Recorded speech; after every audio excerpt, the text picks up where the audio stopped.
Dneška kolo 8 hodin rano zakončena štirodnjova preslava 15. rodzenog dnja Exit festivalu, prez čio kapuri prešli 190 tisjačina ščivitelje. Preslavu prikrašel duo Capital Cities, kotri na binu povolal organizatoroh Exitu i vjedno z njima odšpival svoj planetarni hit Safe and Sound.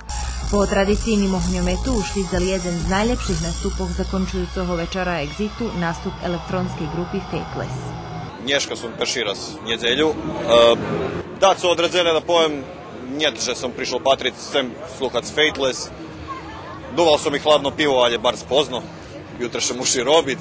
Barži tak, že jeden dzenj holjem da dožijemo znova tu atmosferu.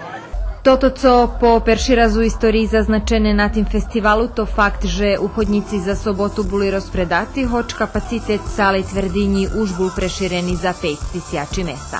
Exit še seli do Čarnej Hori, gdje še od 15. po 19. juli otrima drugi Sidens festival, za kotri tiž panuje velike interesovanje.